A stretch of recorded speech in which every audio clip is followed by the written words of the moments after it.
আসসালামু আলাইকুম ওরহমতুল্লাহি ওবরাকাতুহ। প্রিয় ইমানদার ভাই ও বোনেরা, আজকের এই ভিডিও কোনো রাজনৈতিক বক্তব্য নয়। আজকের এই ভিডিও কোনো জাতিকে ঘৃণার করার জন্য নয়। আজকের এই ভিডিও একজন মুসলমানের হৃদয়ের আর্তনাদ। আজ আমরা এমন এক সময় দাঁড়িয়ে আছি যেখানে পৃথিবীর বিভিন্ন জায়গায় মুসলমানদের চোখে পানি, বুকে কষ্ট, মনে ভয়, আর ঠোঁটে শুধু একটি শব্দ, ইয়া আল্লাহ, ইয়া আল্লাহ।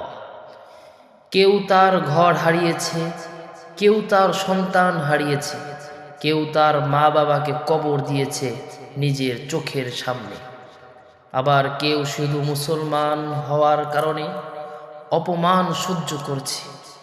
ভাবুন তো ভাই, একজন মানুষ শুধু লা ইলাহা ইল্লাল্লাহ বলার কারণে যদি ঘৃণার শিকার হয়, তাহলে একজন ইমানদার মানুষের হৃদয় কিভাবে শান্ত থাকতে পারে? আজ সোশ্যাল মিডিয়ায় খুললেই আমরা দেখি চিৎকার, কান্না, নির্যাতন, ভয়, অসহায় মানুষের আর্তনাদ। কিন্তু সবচেয়ে কষ্টের বিষয় কি জানেন? মুসলমানদের একটা বড় অংশ শুধু দর্শক হয়ে গেছে। কারো চোখে পানি আসে, কেউ পোস্ট করে, কেউ কমেন্ট করে, তারপর আবার নিজের জীবনে ব্যস্ত হয়ে যায়। কিন্তু প্রশ্ন হলো, আমরা কি শুধু দেখেই যাব? আমরা কি শুধু আফসোস করব? আমরা কি শুধু বলবো খুব খারাপ হয়েছে? না ভাই, একজন মুসলমান কখনো শুধু দর্শক হতে পারে না। রাসূল সাল্লাল্লাহু আলাইহি ওয়াসাল্লাম প্রায় 1400 বছর আগে বলে গেছেন, তোমাদের মধ্যে কেউ অন্যায় দেখলে হাত দিয়ে প্রতিবাদ করবে, না পারলে মুখ দিয়ে, আর যদি তাও না পারে তাহলে অন্তর দিয়ে ঘৃণা করবে।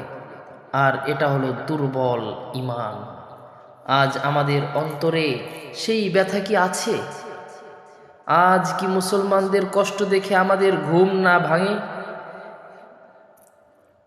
তাহলে আমাদের ঈমানকে নতুন করে পরীক্ষা করা দরকার। প্রিয় ভাই ও বোনেরা, মনে রাখবেন, মুসলমানদের শক্তি শুধু সংখ্যা নয়, মুসলমানদের শক্তি হলো ঈমান। বদরের যুদ্ধে মুসলমান ছিল অল্প, কিন্তু তাদের ঈমান ছিল পাহাড়ের মতো দৃঢ়। আজ আমাদের সমস্যা হলো, আমরা মুসলমান নাম ধারণ করছি, কিন্তু ইসলামের চরিত্র ভুলে গেছি।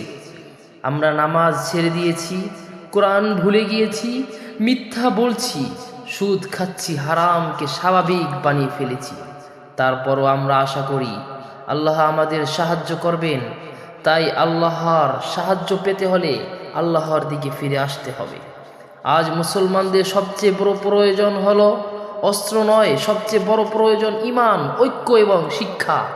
কারণ একজন শিক্ষিত, চরিত্রবান, আল্লাহ ভীরু মুসলমান হাজার শত্রুর চেয়েও শক্তিশালী।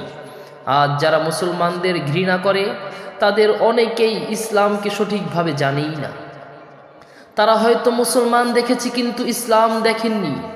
কারণ যদি মুসলমান মিথ্যা বলে, প্রতারণা করে, অন্যায় করে, তাহলে মানুষ ইসলামের সৌন্দর্য কিভাবে বুঝবে? রাসূল সাল্লাল্লাহু আলাইহি ওয়াসাল্লাম বলেছেন, সারা বিশ্বের জন্য তিনি হেদায়েত স্বরূপ এসেছিলেন।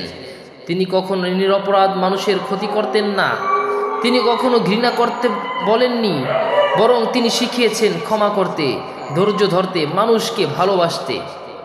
তায়েফের মানুষ যখন রাসূল সাল্লাল্লাহু আলাইহি ওয়াসাল্লামকে রক্তাক্ত করেছিলেন, তখন ফেরেশতারা পাহাড় চাপা দেওয়ার অনুমতি চেয়েছিল, কিন্তু রাসূল সাল্লাল্লাহু আলাইহি ওয়াসাল্লাম না বলে দিয়েছিলেন।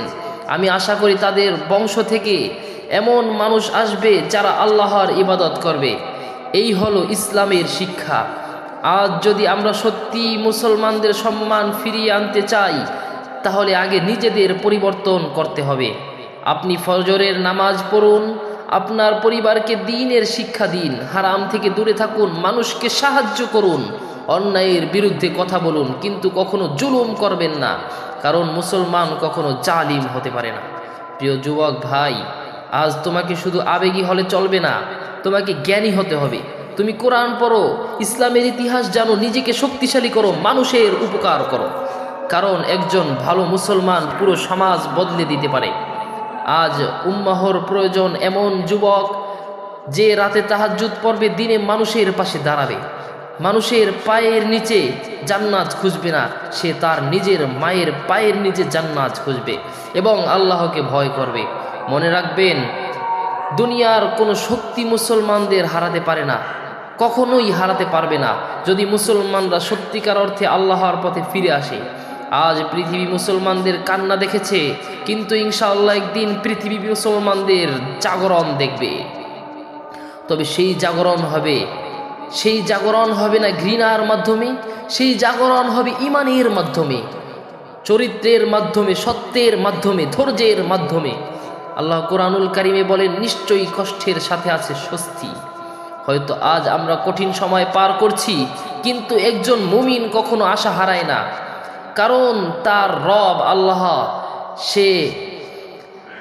শেষে আমি শুধু একটা কথাই বলতে চাই, যদি আপনি মুসলমানদের ভালোবাসেন তাহলে শুধু আবেগ দেখাবেন না, নিজেকে পরিবর্তন করুন, কারণ একজন ভালো মুসলমানই ইসলামের সবচেয়ে সুন্দর দাওয়া। আসুন আমরা দোয়া করি, হে আল্লাহ, পৃথিবীর সকল নির্যাতিত মুসলমানকে সাহায্য করুন, তাদের ধৈর্য দান করুন, আমাদের অন্তরকে হিংসা ও অহংকার থেকে পবিত্র করুন, আমাদেরকে এমন মুসলমান বানান যাদের দেখে মানুষ ইসলামকে ভালোবাসে।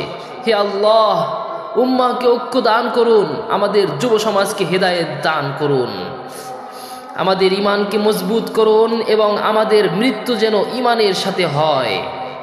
আমরা আজ দেখতে পারি বর্তমান ভারতে আমাদের মুসলমান ভাইদের প্রতি, বোনদের প্রতি যেভাবে জুলুম করছে, এইভাবে যদি জুলুম চলতে থাকে, এক সময় তারা পুরো মুসলিম জাতিকে, পুরো ইসলাম ধর্মকে তারা নিঃশেষ করে দেওয়ার পায়তারা করছে। কিন্তু আমরা মুসলমান যারা আছি, আমরা সর্বদা আমাদের জান মাল দিয়ে হলেও একেবারে প্রয়োজনে আবার আমরা বদরের সেই যুদ্ধের মতো যুদ্ধ ঘোষণা করতে তাদের জন্য প্রস্তুত আছি। আমরা সব সময় সবাই প্রস্তুত থাকব, যে কোনো সময় ডাক আসলে কখনো পিছু হটব না। আজকে এই পর্যন্তই। আসসালামু আলাইকুম ওয়া রাহমাতুল্লাহ।